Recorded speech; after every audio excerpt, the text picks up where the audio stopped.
Both of the guns I'm going to be showcasing today, this is a Bulgarian Makarov. This was made the same year I was born in 1979. Yes, I know some of you, I'm a young one. But these are a set of Pierce grips. This makes the gun a lot easier for me to hold because I have bigger hands, certainly not as big as my dad's hands. His are like gorilla-sized hands. But it makes it a little bit easier to hold than the factory grip. So whether you have a commercial or a military surplus gun like this one, or a regular commercial factory gun that you buy at the gun store, definitely upgrading the grips and making it easier and comfortable to more comfortable for you to be able to shoot is going to improve your accuracy and your comfort in handling that weapon. And that kind of goes without saying, but a lot of people think there's nothing else but what comes from the factory, and there's certainly plenty of good aftermarket accessories out there for these guns. Now, this is a Taurus 357 Magnum that I also have in some aftermarket grips. These are just regular rubber, I believe, Hogue grips. The other ones are Pierce grips. None of these are sponsors. I'm just telling you some brand names. And this I also put in rubberized grips just, again, to make it more comfortable to shoot and very comfortable and accurate in that regard. Now, whenever you add anything to help make the gun more comfortable, like rubberized grips or rubber grips like I have on this revolver, you're definitely going to make the gun more comfortable for you to shoot. That's going to increase accuracy. Another thing you can invest in, obviously, they don't make it for this gun or my Makarov, at the time I did this video at least, the Crimson Trace laser grips. I've used these on my Taurus Judge revolver, which I don't have in this video, but which I feature in some other videos.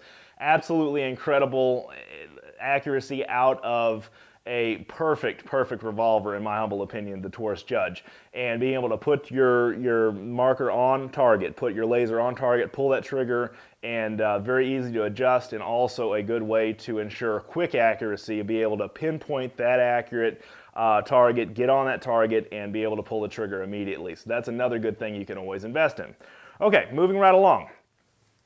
I love this revolver. I absolutely love this revolver. I bought this gun at Cabela's used one time when Cabela's first opened. 2005 is when they opened. I think I bought this gun in 2007, and I absolutely love this thing. This is a Taurus 357 Magnum. I paid a whopping $225 used for this gun at a retail store, too. I don't know who was pricing them that day, but that was an awesome deal. Okay.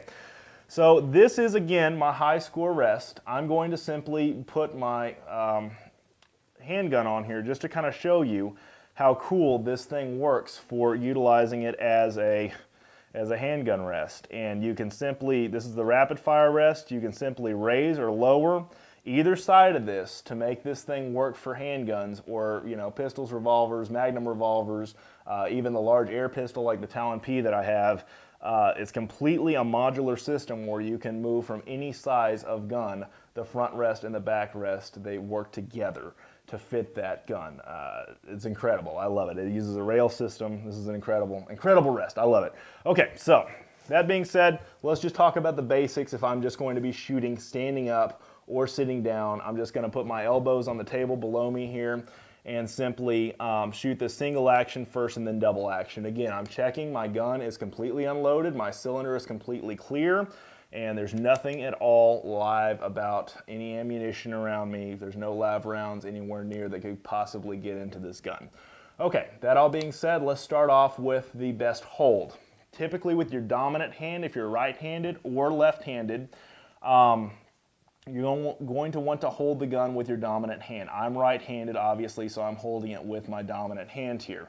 So what I'm basically doing then is keeping my trigger finger away from the trigger until I'm ready to pull the trigger, just to make sure we don't have any accidental discharges or anything like that going on if we're at the range with a live round. This is just a typical fundamental I follow. Have a good solid grip, wrap around solid, and put your thumb around and meet your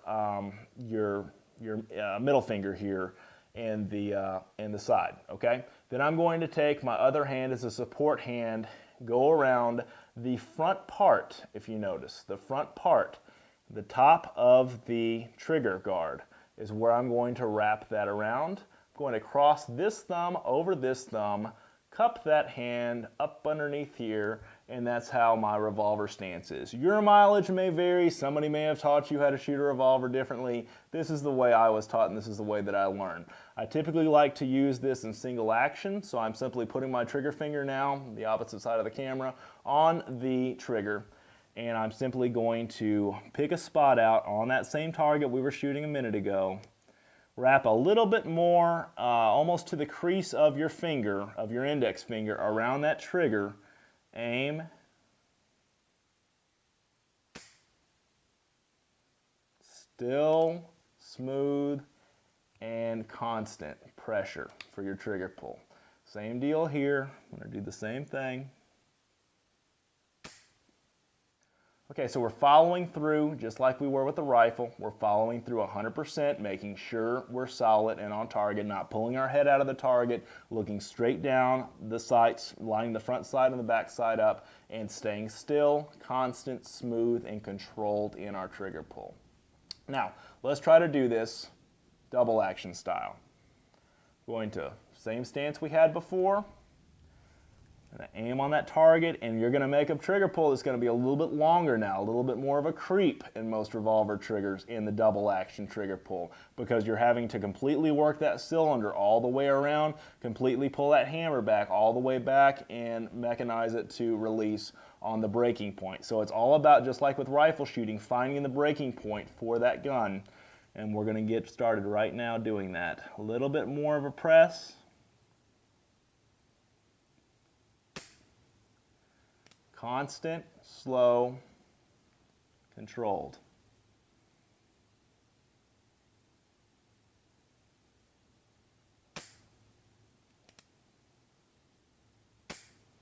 I'm trying to keep everything linear and moving along to where it's a constant rotation between shots, and then freeze and follow up as I finish. Every time I finish, I want to freeze, follow up.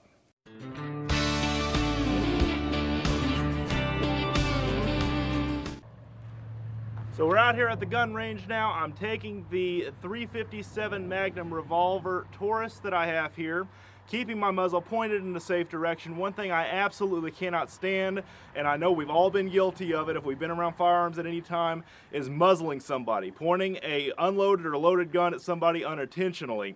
Make sure whenever you're around a live fire scenario like this, make sure you keep your gun pointed down and in a safe direction like this. Okay, I was dealing with a younger shooter the other day, actually a family member of mine. He's 10, picked up a gun that was loaded inside a house and had his finger on the trigger. Wasn't gonna pull the trigger, but I got on him right away, and his grandfather was like, hey, you know better than that. Again, make sure you are safe when you're out here. Whether you're alone or by yourself, it could save somebody's life. You never know if that gun is loaded or unloaded, and always make sure. This particular gun is loaded. We are ready to go. I've simply got this thing loaded up with a few rounds to help us with the fundamentals that we're talking about. I'm going to show you real quick of how I hold my gun. I simply hold with the trigger finger extended like this until I'm ready to fire. That's with this hand. I'm going to turn it around this way, and I'm going to simply take and interlock my thumb like this, and I'm going to go up underneath here like this, and you can hold your hand up underneath the gun or in front of the trigger guard like this when you're ready to fire. And here we go. I'm going to go single action. Get a steady aim, make sure you're directly on target. Take your time, deep breath, exhale. And I try to freeze right after I'm on target. Right after I shoot, my muzzle may climb. I'm gonna go back on target before I pull off and come down. And you can certainly do this self-defense style as well, where you simply come from your point is obviously at the target, come straight out like this, extend, shoot, extend, shoot. And that's taught a lot of times at concealed carry classes of self-defense, but that's something I like to practice when it comes to concealed carry, is draw and then position myself and shoot. Okay, our Bulgarian Makarov. This is a 9x18, which is 1 millimeter shorter than the 9x19 Parabellum that we all know as the 9mm, in standard American terminology.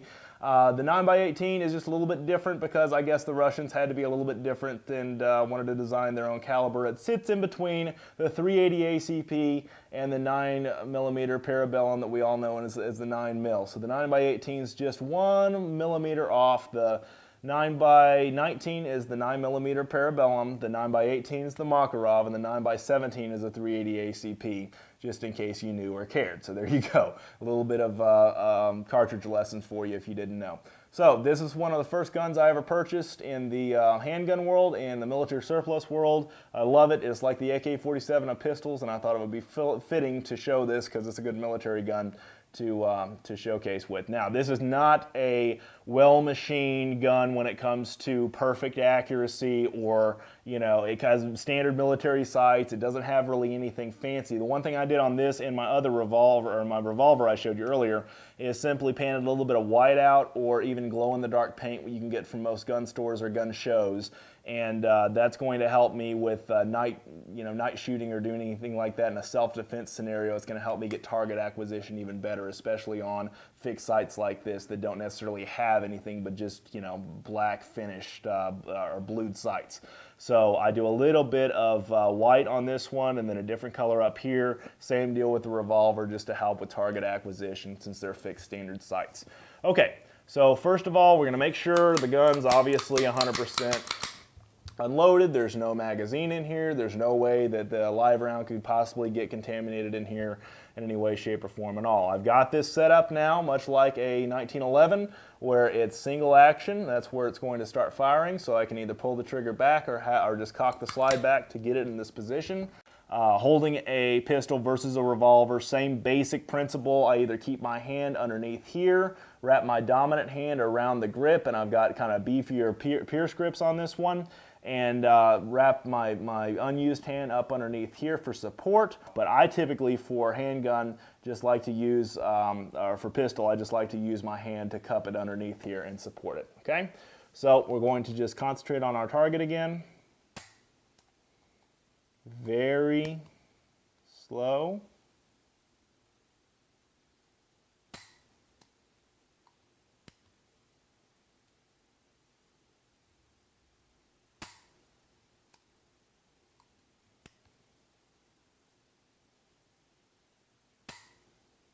And kind of freeze and follow through with every single shot that you make there. Now again, especially on a lighter, more compact handgun like this versus the revolver, you're going to want to utilize your more of your finger than you would with a rifle. So certainly don't be afraid to get your finger in there and utilize the up to the bend point of your index finger on your trigger finger when you're pulling the trigger. One thing to avoid, a lot of shooters will have either too much finger in here or not enough finger in here into the trigger, and they're going to pull to the left or pull to the right, and you'll see that very, very clearly on the point of impact. If they're pulling up, pulling down, pulling to the left, or pulling to the right, that's probably an accuracy or fundamental issue with how they're holding the gun. So again, now we'll switch to double action, which is a little bit longer on this particular gun.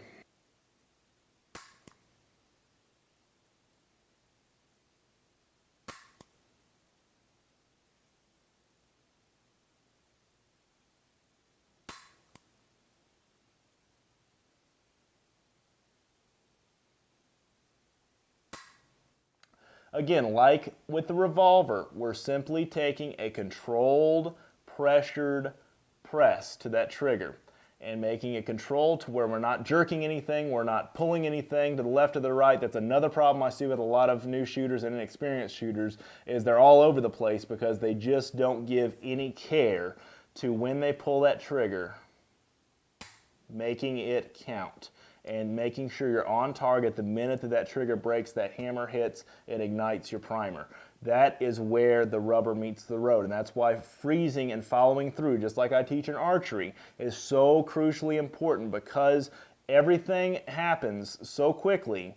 You want to make sure that everything has happened that is needed to happen, so you're on target and you're ready to go. And again, football works that way, basketball works that way, archery, baseball, anytime you do any kind of sport, follow through is so crucially important.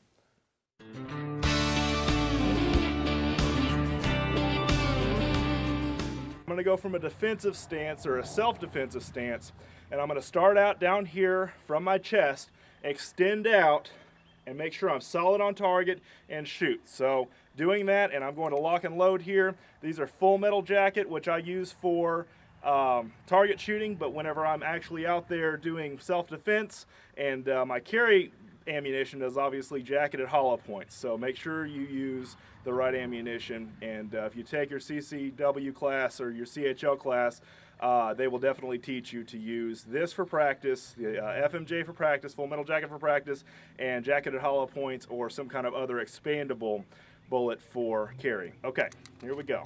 4 rounds, just to show you. Lock and load, fingers still out of the trigger, making sure we're having good safety until we're on target.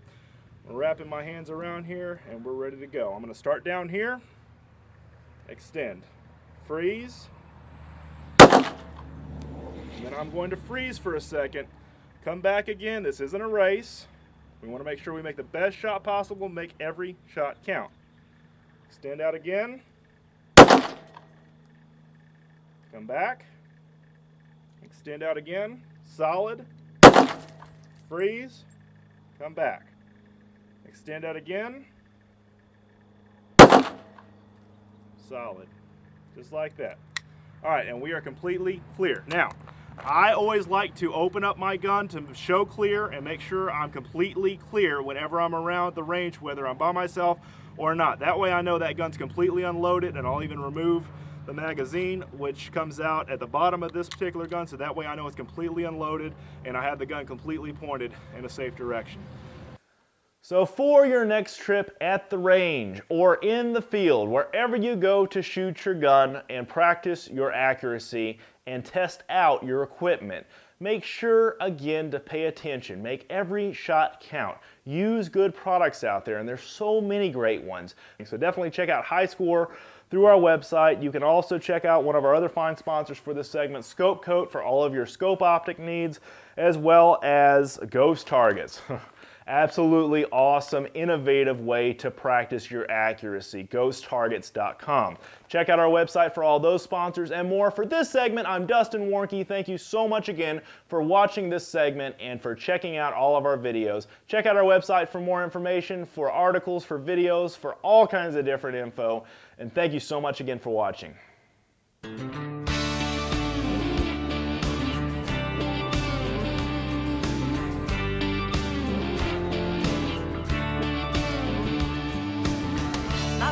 Hard lesson if you're gonna survive. Think he's